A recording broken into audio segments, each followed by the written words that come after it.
Shalom. First, I want to give all praises, glory, and honor to Yahweh, Ba'ashim Yahushai. Double honors to the apostles, the elders of the great millstone that rule well, that taught us his truth, and blessings to the elect, to the nation of Israel. This is Brother Yakal, coming with another lesson, and Lord willing, it will be edifying. I'm just going to piggyback off the last lesson I did, because in the last lesson, we spoke and proved what the beast is, alright, and the whore that rides upon the beast, and that whore is America, alright. And to illustrate the main points, I brought out this diagram here that one of the brothers have done, which is fantastic, you know. So we went through that, how America's the great whore with that golden cup, you know, and her wrath of her fornication, alright, which is her philosophies, democracy, being an alphabet person, you know. Like, for example, over there in India, they have alphabet parades over there, you know. I saw it on the news, I couldn't believe it, you know. But that's not their original custom, you know. Where did they get that from? You know, all these uproars around the world, and everyone's asking, we want democracy, we want democracy.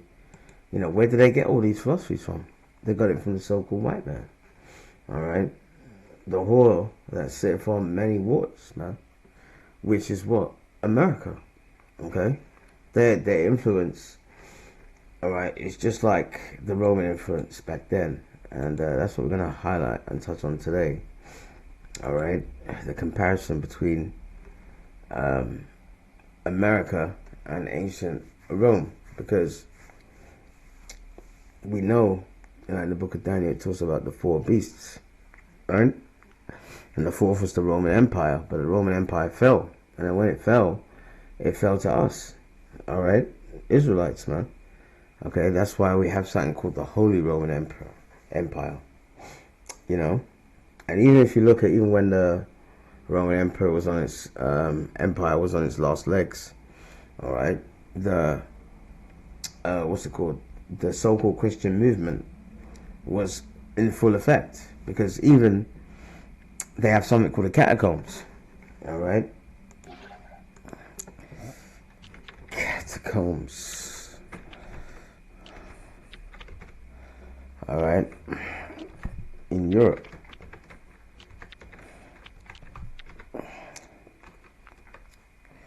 There you go. Alright, get some images here. Alright, the catacombs.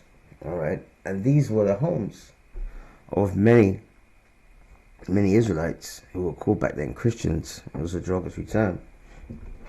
Alright, because they had to worship underground, because they were getting persecuted by who? Alright, Esau, the so-called white man, through what? The Roman Empire back then. Alright, and it's the same thing that is happening now, you know, because yes, Rome fell, but this is the revival of the Roman Empire, you know, and it has a covenant or covenants with other vassal states, all right, just like ancient Rome did. Like ancient Rome had, you know, the Angles, the Visigoths, you know, and all their lands like Gaul, which is today France, you know. And they were like vassal states, you know. They had Roman protection, you know, puppet leaders, you know, but also they got the spoils of war, you know. They got, you know, the land, they got slaves, and they put a puppet in power, and those territories, all right, will fight for Rome, okay. And remember, Apostle Paul was a Roman citizen, okay? He had Roman citizenship. So today Rome is back, and it's in the way of America. It's been revived, you know. So we're gonna get into that today, you know, to show it clearly through the scriptures and the geopolitics. All right. And back then, in what they call the Christian era, all right, there was many edicts that were done by Roman authorities, and our people had to dig underground tunnels. That's why they call it the catacombs.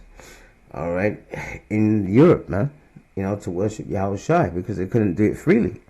Okay, and that was in the ancient Roman Empire. But America is Rome all over again, man. So that's what we're gonna get into today.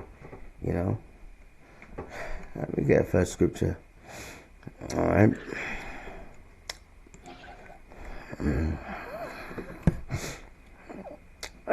Kings.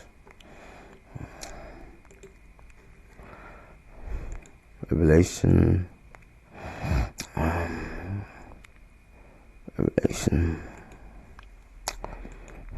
19.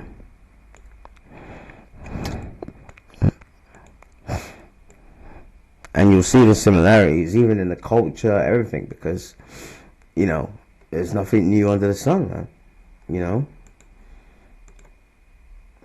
Just like our spirits are renewed, via reincarnation, so forth. All right, those spirits come back on the earth, man, and they go into their lot. You know what I mean? And that includes empires as well, man. All right, so Rome back then fell, and it fell to our people. We're gonna get that, but we start with this. It's first in Revelations.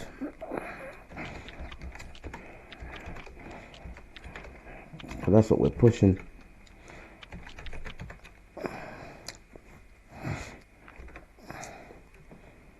That's it.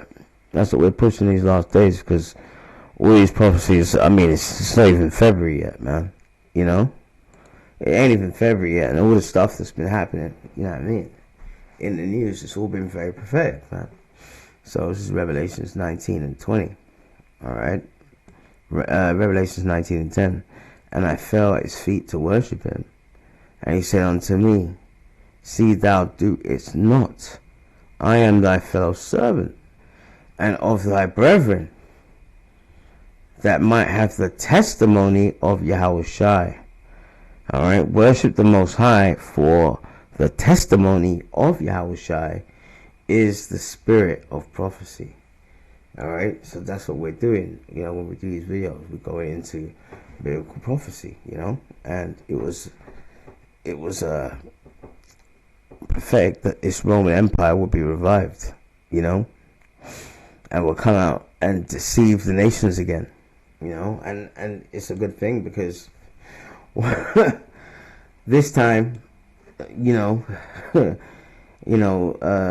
enemies are gonna be right around the corner, meaning your allies are gonna turn against you, man.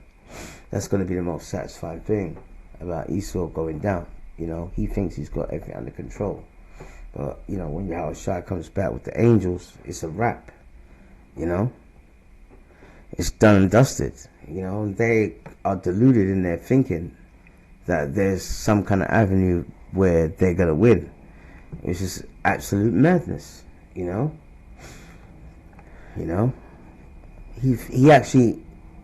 Esau actually knows that he's fighting the Most High. So the pride of this man is sky high. And pride goes before a fall. So seeing this guy fall, he's gonna fall hard, man. All right. Now this is Revelations 20 verse 1. All right. And it's the prophecy of us ruling the bottomless pit, which is Europe. All right. In what they call the Middle Ages or the Dark Ages. And I saw an angel come down from heaven, having the key to the bottomless pit. All right. And when it says pit, pit represents lands. All right, prove that.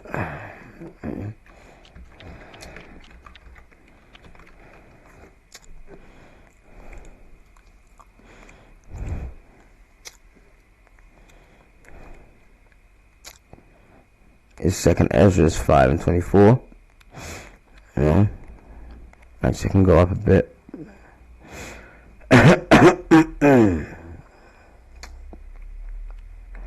Go to verse 23. 2nd Ezra 5 and 23. And said, O Most High, that bearest rule of every wood of the earth, and of all the trees thereof, thou hast chosen thee only one vine. Alright. Verse 24. And all the lands of the whole world, alright, lands of the whole world, thou hast chosen thee one pit. Alright? One pit. So remember, pit represents lands. And what is the Lord's chosen pit? Israel, Israel, man. Alright? Where our homeland is. Alright? Jerusalem, city of peace. There's not peace there now, but there will be when the kingdom comes, man. Alright?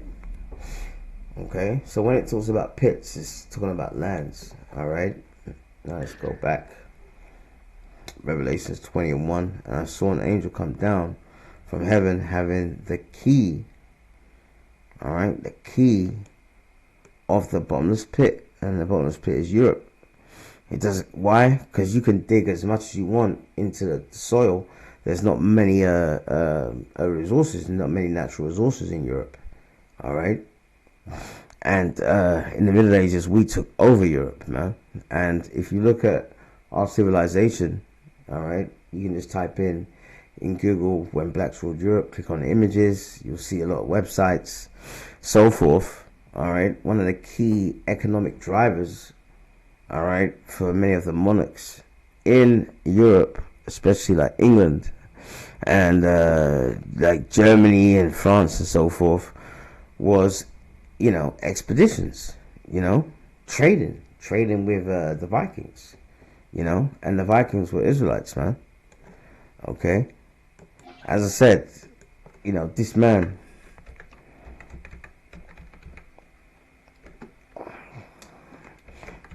has turned everything upside down. Education, everything,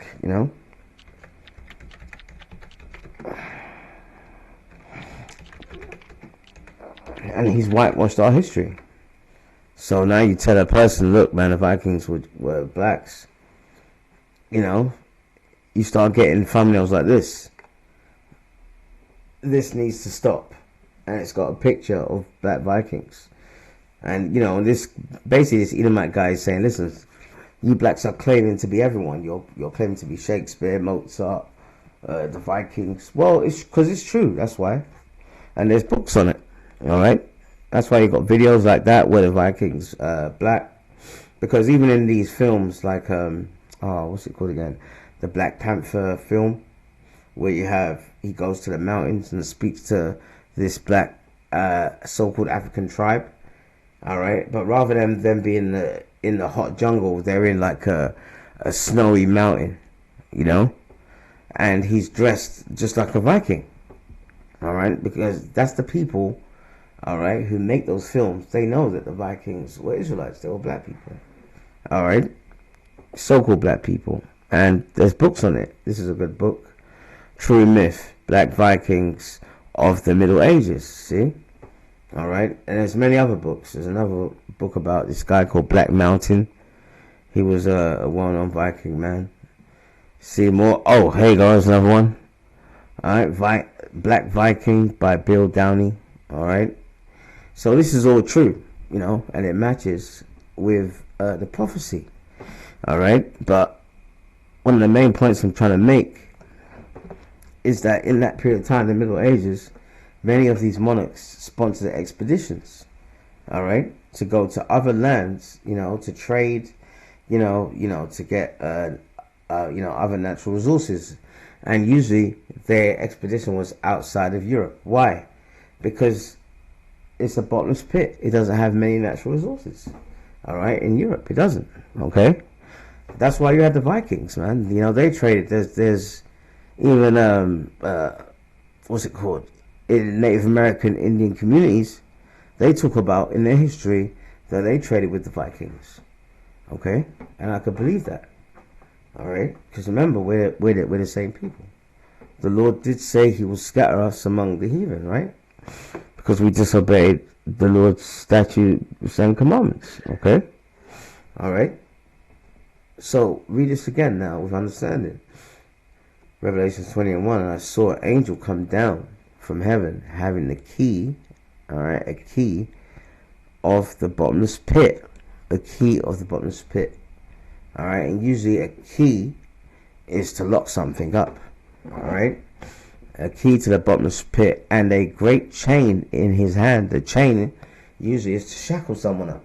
Alright? Verse 2, and he laid hold on the dragon. Alright?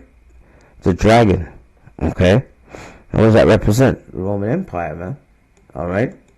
The Roman Empire. Because if you look at the Roman Empire, remember it was the fourth beast, you know, and it ruled, it was diverse from all the other beasts because of the way they would choose their rulers, like, you know, through the Senate and the Congress, you know, and so forth. Alright? And in other scriptures, it will say red dragon. Alright? And in which people came out red. Esau, man. He came out red all over like a what? A hairy garment, man. Alright? Because he has no melanin. Okay? So he laid hold on a dragon, that old serpent. Alright? That old serpent. Alright? That serpent, and the serpent is what? A deceiver. Alright? Someone that is cunning. Alright? Deceptive. Okay? So the same serpent that that you read about, all right, early in the scriptures, deceiving Eve, all right. This person, these group of people have the same spirit, man. All right, they're serpents. Okay, and if you put in the word serpent definition, right? It will say a large snake, alright, and it will say also, there's one here that I found earlier, alright, term of a snake, large and venomous, alright, and then it will say it also refers to a treacherous person, a biblical tempter, and then look what it says, Satan. Alright, Satan, okay, a tempter, a treacherous person, okay, what does treacherous mean?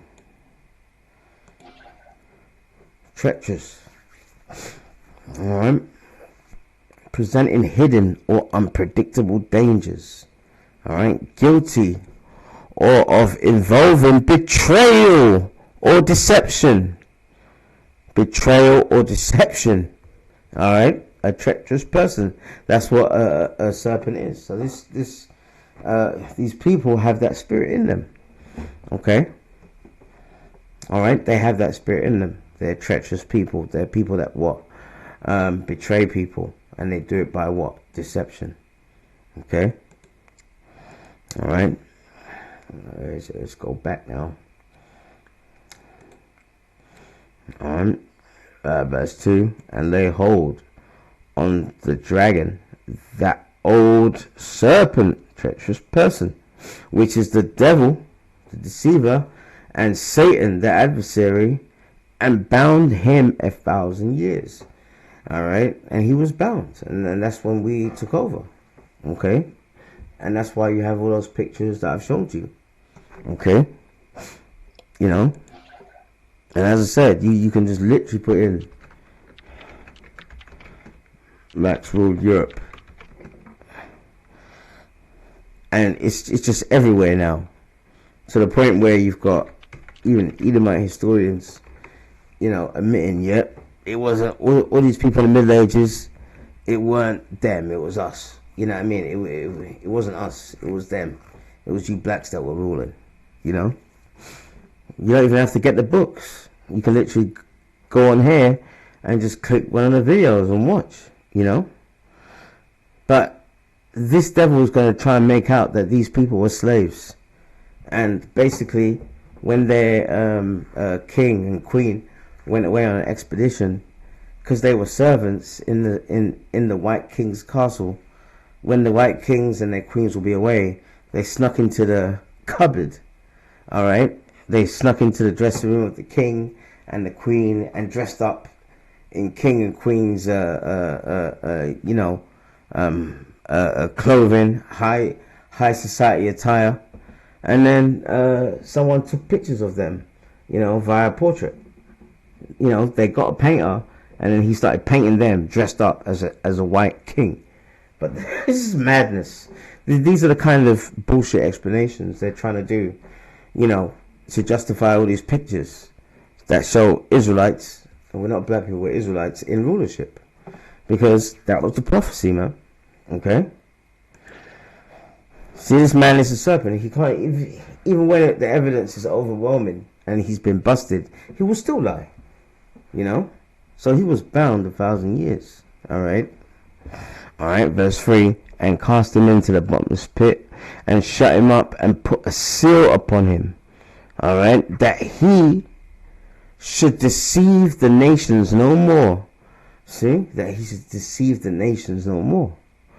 Okay, till the 1,000 years should be fulfilled.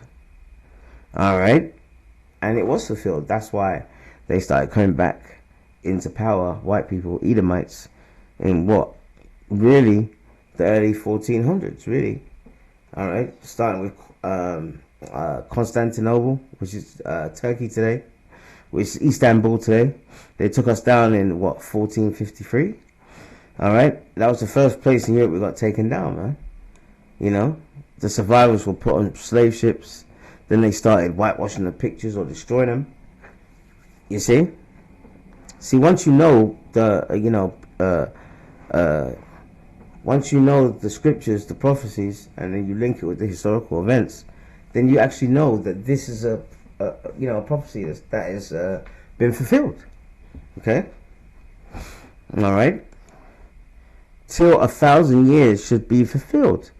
And after that he must be loose a little season. So must be loose a little season. And we're in that season now. Alright, as I say, the Renaissance period.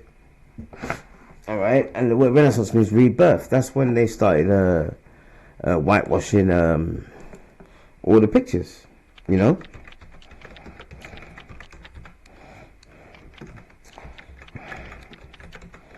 to fool the masses, to make out like, listen, all these great people in history, alright, were actually white people when they were clearly black. So what does that tell you, man? That tells you that he hates us, but he admires us, because you're only going to steal something of value, right? You ain't going to just steal anything. It's like you're walking down the street with a brick mobile phone, alright, like those 1980 phones, and you're walking down the street and you're talking loud on it, and these little hoodlums come with a little scooter. They're not going to rob your phone. Some phone from the 1990s, man. Big brick phone. But if you have the new Apple 17 or whatever it is, they'll definitely rob you because it's of value.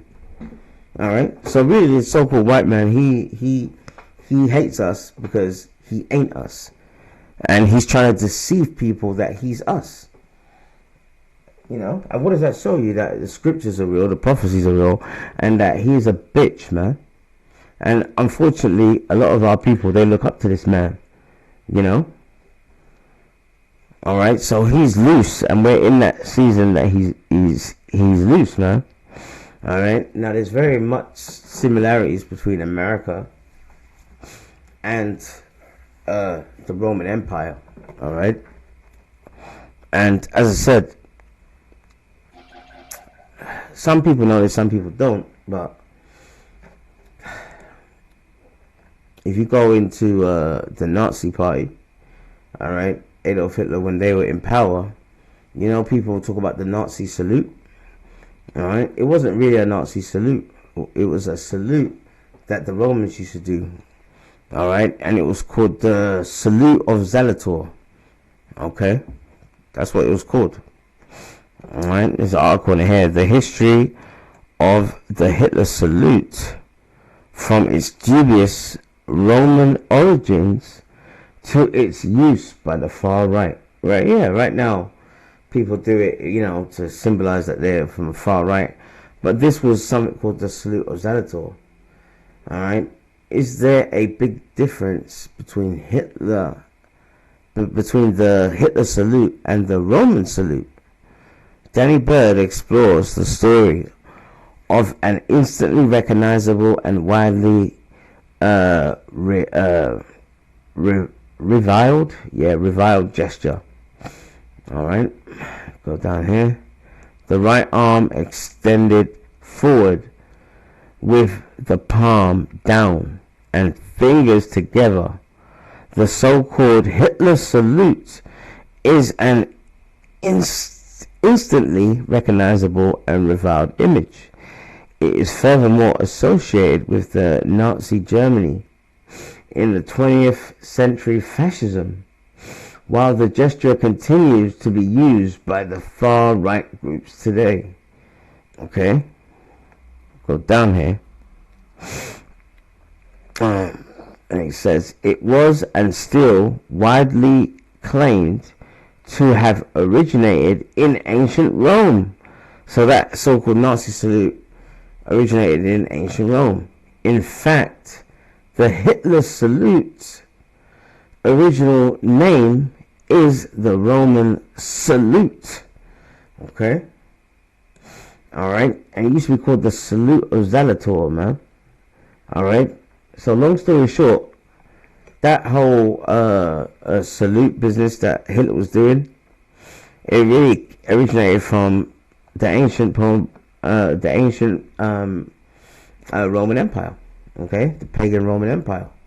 Okay? And that's the reason why he was talking about his Third Reich being a 1,000-year Reich, and he called it Germania. Alright? His vision for Germany and their living space, which he called Lebensraum, making the borders of Germany bigger, he called it Germania. And that's what the Romans back then, in the pagan Roman Empire, used to call Germany back then. He used to put Germania Major and Germania Minor. Okay, so this is Rome all over again. It shows you that it's the same spirit that's come back. All right, and I put it in the AI overview. It says the salute of Zalator.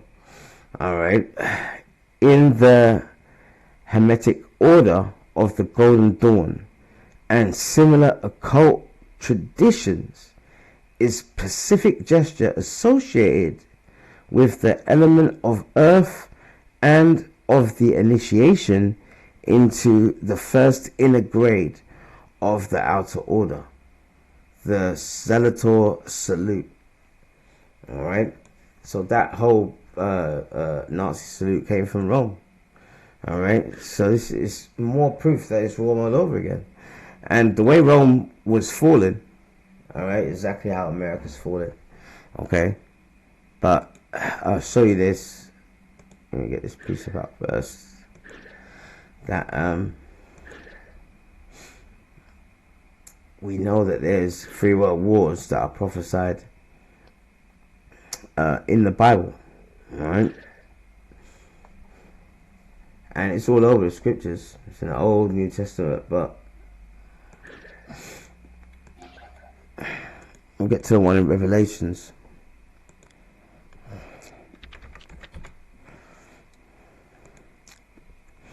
Revelations 9. Well, Revelations 11. Actually, yeah, 11 and 14. Revelations 11 and 14.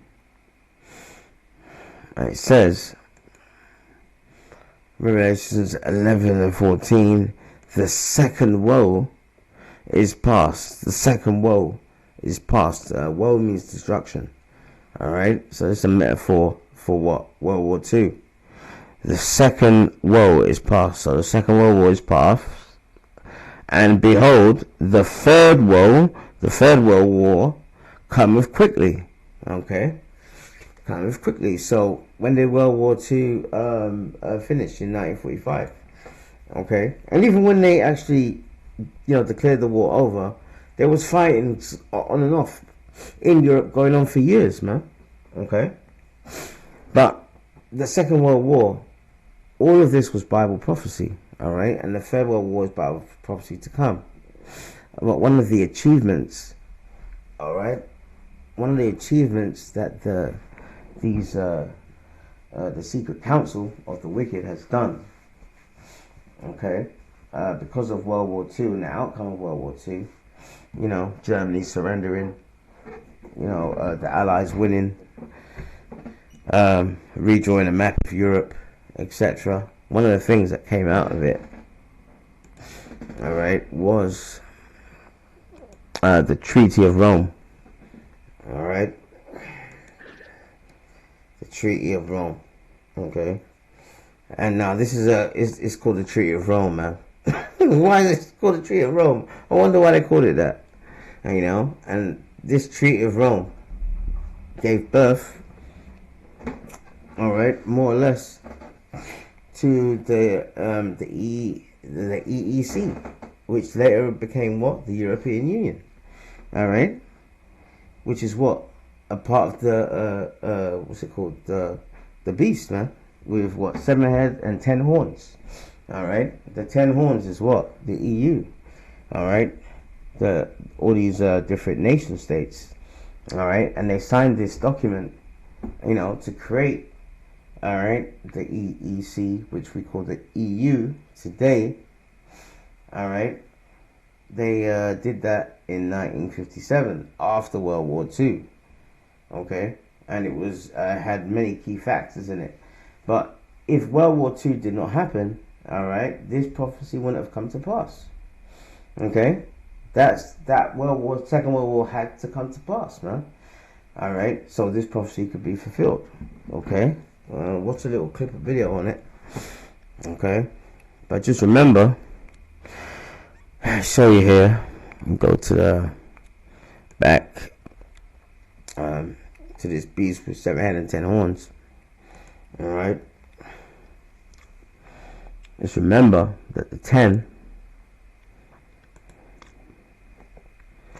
horns is what? The EU. All right. Starting with these first 10 states in the EU. And if you look in the ancient Roman Empire, they had the same landmass and territory, man. They had landmass over the Visigoths, the Angles. They had large swathes of Gaul, which is today we call France. Okay, and they were more like vassal states. All right, and that's the same when it comes with this beast. All right, with 7 heads and 10 horns, man. All right, these are like the vassal states. All right, of this beast system. Okay, but we need to understand how we got here.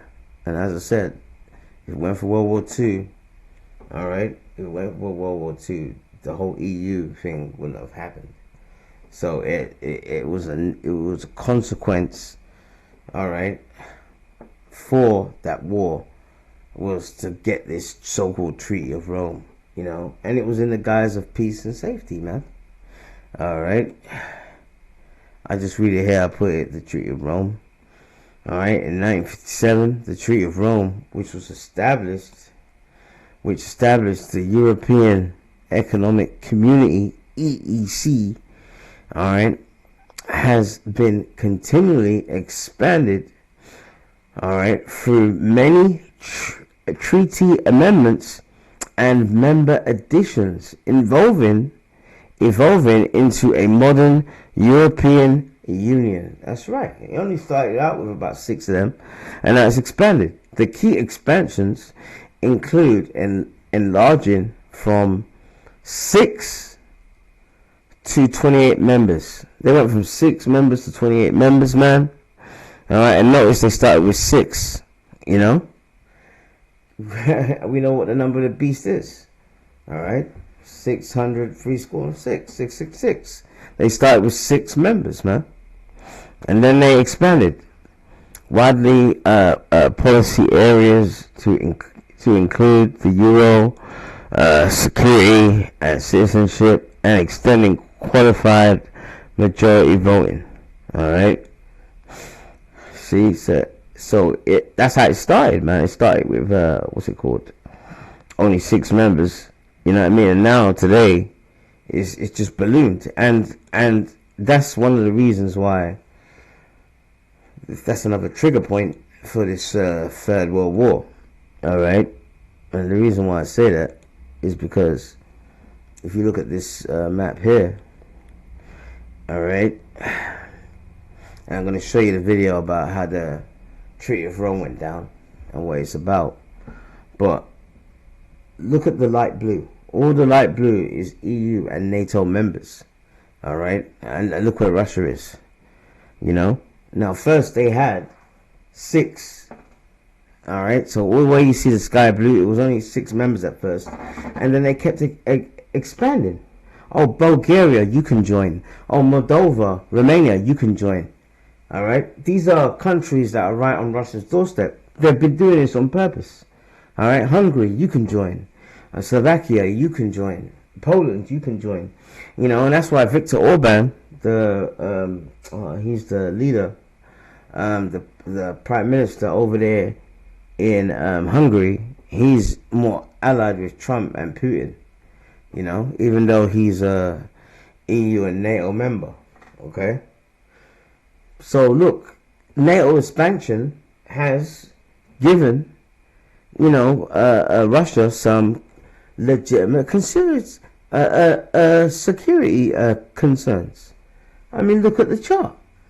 It's incredible. You know, look at this chart, right? You know, and that was one of the reasons why you have this war with Russia and Ukraine, man.